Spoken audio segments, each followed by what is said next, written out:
लेकिन आखिर ये पेच कहां फंस गया? चिराग इस तरीके से क्यों अड़ गए? बीजेपी और जदयू जिनका कोर सीट रहा है, कोई कैसे छोड़ देगा? क्या चिराग डर गए हैं क्या?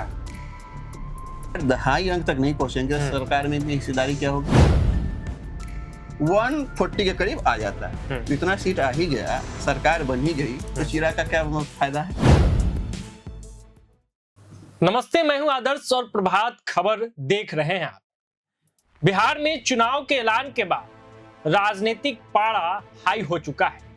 रस्साकसी जारी है, चुनावी दंगल जारी है, लगातार अलग अलग कहानी निकल के सामने आ रही है। इस बीच चिराग पासवान चर्चे में है। चर्चा इसलिए कि चिराग ने पेच फंसा दिया है। एनडीए के सीट शेयरिंग का फॉर्मूला पूरी तरीके से गड़बड़ाता हुआ दिख रहा है, क्योंकि चिराग पासवान अड़ चुके हैं।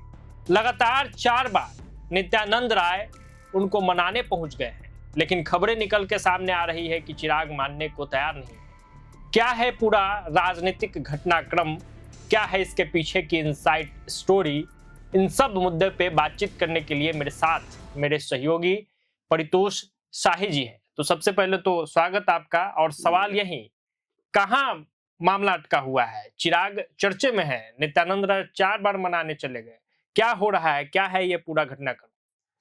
नित्यानंद राय इस मामले को संभाल रहे हैं। इसको आप अगर कनेक्ट करना चाहें तो सबसे पहले ऐसा है कि जब 2024 के चुनाव में वो जिस उजियारपुर से लड़ते हैं चुनाव, तो वहां पर जब अमित शाह प्रचार करने आए थे तो उन्होंने कहा था कि यह मेरे सबसे खास आदमी है, इनको आप चुनाव जिता के भेजिए, यह आपके लिए और बिहार के लिए सबसे बड़ा काम करेंगे जी। तो नित्यानंद राय अगर इस मामले को संभाल रहे हैं तो मामला अमित शाह तक पहुंचा हुआ है। तो जदयू और बीजेपी दोनों ने 243 में से एक 121 और एक 122 सीट को दोनों को दिया गया था। बीजेपी को चिराग पासवान के साधने को कहा गया था, और बाकी जो 2 इसके सहयोगी है, उपेंद्र कुशवाहा और एक जीतन राम मांझी, इसे साधने के लिए जदयू को कहा गया था जी। लेकिन चिराग पासवान मतलब एक है 122 जदयू के पास, जो बड़ा भाई की भूमिका विधानसभा चुनाव में निभाती है, और बीजेपी 121। तो चिराग पास उसके बाद एक और फॉर्मूला आया था कि जदयू है 101 सीट पर, बीजेपी 100 सीट, बाकी जो 42 सीट है इसमें तीनों पार्टियों को मतलब संभाला जाएगा। लेकिन इसमें भी उपेंद्र कुशवाहा की पार्टी 10 से 12 सीट, जीतन राम मांझी 7 से 8 सीट पर मतलब मान जाएंगे। लेकिन चिराग का सबसे बड़ा दावा यह है कि 2024 के लोकसभा चुनाव में उन्होंने 5 सीट पर उम्मीदवार उतारा और 5 के 5 सीट पर उनके उम्मीदवार जीत गए, यानी स्ट्राइक रेट 100% है। तो उनका कहना है कि लोकसभा चुनाव में मेरा जो प्रदर्शन था इतना अच्छा रहा था, हमारे सभी कैंडिडेट जीते, तो मैं 20 सीट या 21 सीट पर कैसे मान जाऊं? तो पूरा मामला इसी को लेकर फंसा हुआ है। चुनाव के तारीखों के ऐलान से पहले लग रहा था कि एनडीए में ऑल इज वेल है, लेकिन आखिर ये पेच कहां फंस गया? चिराग इस तरीके से क्यों अड़ गए? पेच एक जगह नहीं, कई जगह फंसा हुआ है। जैसे चुनाव से ऐलान से पहले ही चिराग के जो अपने जो उनके नेता है, अरुण भारती हो गए या हुलास पांडे हो गए, उन्होंने कईयों को वादा कर दिया है कि हम आपको ये देंगे, हमें आपको यहाँ से उम्मीदवार बनाएंगे। ऐसे में गायघाट सीट हो गया, हुलास पांडे खुद के लिए ब्रह्मपुर सीट चाहते हैं, गोविंदगंज से राजू तिवारी जो बड़ा करीबी है चिराग पासवान, प्रदेश अध्यक्ष हैं, प्रदेश अध्यक्ष मतलब राष्ट्रीय अध्यक्ष, प्रदेश अध्यक्ष नंबर 2 हो गए। जैसे मोदी के हनुमान चिराग पासवान कहे जाते हैं, वैसे ही बिहार में चिराग के हनुमान राजू तिवारी। तो राजू तिवारी जिस सीट पर दावा ठोक रहे हैं, उस सीट पर बीजेपी के जो राधा मोहन सिंह है, वो अपना करीबी उम्मीदवार उतारना चाहते हैं, सुनील मल्लिक तिवारी, जो पहले से सिटिंग एमएलए भी है भाजपा की। तो ऐसे में मामला कैसे नहीं फंसेगा? ऐसी ही एक सीट है मटिहानी की, जहां पर लोजपा के एकमात्र कैंडिडेट 2020 में जीते थे, जो जदयू में चले गए। तो जदयू का अब कहना है कि जब हमारे पास आ गए तो सीट में रहे, दावेदारी हम पेश करेंगे। तो वहां पर भी पेच फंसा हुआ है। एक है चकाई सीट, अच्छा, जहां से निर्दलीय सुमित सिंह जो मंत्री भी बिहार मंत्री भी है, उनका भी कहना है कि जदयू का कहना है कि हम यहाँ से अपना उम्मीदवार उतारेंगे। इस तरह की कम से कम 10-12 सीटें ऐसी है जहां पर चाहते हैं चिराग की हम अपना उम्मीदवार उतारे, लेकिन बीजेपी और जदयू जिनका कोर सीट रहा है, कोई कैसे छोड़ देगा? और बीजेपी को कम जरूरत है चिराग की, चिराग को ज्यादा जरूरत है। चिराग खुद केंद्रीय मंत्री है, उनको मोदी के नाम पर बहुत सारा उनको कुछ मिल भी जाता है फायदा।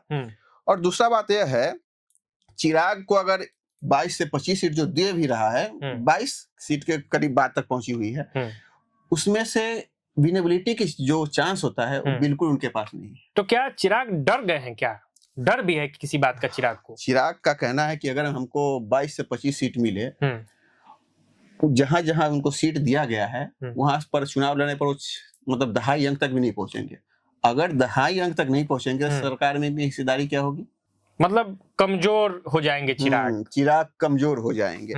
अब एक खबर जो छन के सामने आ रही है कि 243 में बीजेपी और जदयू ने एक संयुक्त सर्वे करवाया, उसमें से 243 में से 170 सीट ऐसी है जहां पर बीजेपी और जदयू मजबूत है। और एक और चीज आप सुने होंगे कि चिराग डिप्टी सीएम भी बन सकते हैं या एलजेपीआर से कोई डिप्टी सीएम का उम्मीदवार बन सकता है। ऐसी चर्चा होते रहती है। तो अब तो चर्चा आ रही है कि चिराग खुद नहीं उतरेंगे, लेकिन एक और चर्चा आ रही है कि सिकंदरा से उनके जीजा और पार्टी के बड़े नेता अरुण भारती चुनाव लड़ेंगे। अरुण भारती भी विधानसभा चुनाव लड़ सकते हैं। हाँ, लड़ सकते हैं क्योंकि वो उस सीट पर, जैसा कि ये लोग बता रहे थे कि जब सर्वे कराया गया तो एलजेपी के पक्ष में माहौल था, जिसको लेकर चिराग पासवान को लेकर चर्चा थी। तो अब अगर चिराग नहीं लड़ेंगे तो संभव है कि अरुण भारती लड़ जाए। लेकिन उस सीट पर भी दिक्कत ये हो रहा है कि जीतन राम मांझी के विधायक प्रफुल्ल मांझी वहां से भी सिटिंग विधायक, सिटिंग एमएलए है। तो कैसे जीतन राम मांझी अपनी दावेदारी छोड़ेंगे? तो मैटर यहाँ भी फंस रहा है। तो हम आते हैं फिर से उस बात पे। 170 सीट ऐसी निकल के सामने आई जिस पर बीजेपी और जदयू एकदम मजबूत है। तो 170 सीट में से मान लीजिए अगर इनका विनिंग परसेंटेज मजबूत है तो हाई भी होगा, 80% जीत गए। तो 170 का अगर 80% 140 के करीब आ जाता है, तो इतना सीट आ ही गया, सरकार बन ही गई, तो चिराग का क्या फायदा है? लेकिन चिराग को मनाया भी तो जा रहा है। अब सवाल इस चर्चे का जो केंद्र है कि आखिर चिराग इतना जरूरी क्यों है? क्यों भाजपा के बड़े बड़े नेता दंडवत है उनके आवास पे जाके? क्या कारण है? चिराग के सामने दंडवत से ज्यादा आप कह सकते हैं कि चिराग के पास 6% वोट बैंक है, लगभग 5.65 पासवान वोटर हैं। तो चिराग के साथ ऐसा कहा जाता है कि जहां चिराग रहेंगे 6% वोटर उधर ही रहेंगे। 2020 के चुनाव में भी यह देखा गया था कि उनको 5.65% वोट आया था, भले ही सीट एक आया। और सबसे ज्यादा जरूरी इसलिए है कि 135 सीट पर जब चिराग चुनाव लड़े थे तो जीते भले ही एक, हराए बहुत ज्यादा थे। मतलब चिराग का इम्पैक्ट है। और हराए किसको थे? जदयू को। और इस कारण से दिक्कत किसको हुई? भाजपा को। मतलब एकदम जो लाइन होता है उससे जस्ट इस पार भाजपा आ पाई। मतलब एनडीए गठबंधन से अगर चिराग खुद को अलग कर लेते हैं तो इसका नुकसान एनडीए गठबंधन को ज्यादा होगा, चिराग को कम होगा। लेकिन चिराग हमको नहीं लगता है जाएंगे। उनका सीधा कहना है कि जब तक पीएम मोदी के पीएम प्रधानमंत्री के पद पर नरेंद्र मोदी है, मैं इधर उधर जाने वाला हूं ही नहीं। तो गाहे बगाहे, हालांकि ये थोड़ा लीक से हट की चर्चा है और इसकी संभावना भी कम रहती है, लेकिन ये कहा जाता है कई बार कि हो सकता है कि चिराग पासवान महागठबंधन में शामिल हो जाए। एक नई चर्चा ये है कि हो सकता है कि अगर जनसुराज ने मुख्यमंत्री पद का दावेदार अगर घोषित कर दिया चिराग पासवान को तो उनके साथ भी जा सकते हैं, अगर एकदम से बात नहीं बन पाती है।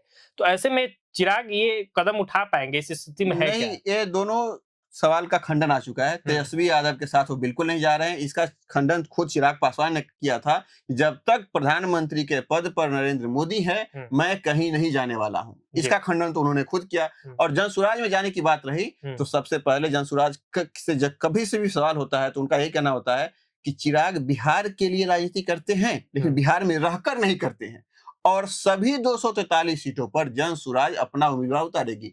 सब सीट पर अगर जनसुराज अपना ही उम्मीदवार उतार दी तो चिराग के लिए स्पेस कहाँ है? स्पेस ही नहीं। तो चिराग के पास भी ऑप्शन नहीं है, फिर वही करना होगा। अब उतना समय भी नहीं है कि अकेले 243 सीटों पर चुनाव अपना कैंडिडेट उतारे। उस समय भी जब पिछले बार उनके पास समय था तब नहीं उतार पाए, अब क्या उतार पाएंगे? तो चिराग को भी अपना आपको बनाए रखना है, अपने आप को मतलब बता के रखना है कि मैं आपके लिए कुछ हूँ। लेकिन बीजेपी और जदयू सिर्फ एक चीज चाहती है कि हमारे पास कभी ऐसा मौका ना आए कि हमको चिराग की जरूरत हो और डिप्टी सीएम के पद पर ये अपने दावेदारी जताए, जैसा कि महागठबंधन में मुकेश सहनी को लेकर हो रहा है। तो जाते जाते फिर से सवाल दोहरा रहे हैं एक दो पॉइंट में कि चिराग जरूरी क्यों?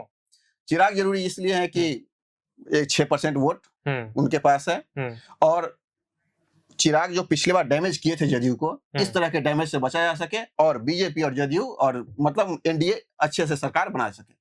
ठीक है, तो ये चर्चा कुल मिला के इसी के इर्द गिर्द थी कि चिराग पासवान जो इतने चर्चे में है, भाजपा के बड़े बड़े नेता जो उनको मनाने में लगे हैं, उसके पीछे की कहानी क्या है अंदर की बात, क्या है इनसाइड स्टोरी। तो परितोष जी ने बड़े बारीकी से समझा दिया कि असल में खेल मनाने का नहीं है, असल में खेल मैच फिक्स करने का है, नुकसान से बचने का है। चिराग से फायदा हो ना हो, चिराग से नुकसान जरूर हो सकता है, तो इसको बचाने को लेकर एनडीए गठबंधन जो है उनको साधने में लगी हुई है, वो भी कमोबेश अपने शर्तों पे ही। तो आगे क्या कुछ होता है इस पूरे राजनीतिक घटनाक्रम पे हम अपनी पैनी निगाह बनाए हुए हैं। जैसे ही कोई अपडेट निकल के सामने आएगा आपसे रूबरू जरूर कराएंगे। इस वीडियो में फिलहाल इतना ही, दीजिए इजाजत। बहुत बहुत धन्यवाद। प्रभात खबर .com, विश्वास वही, रफ्तार नहीं।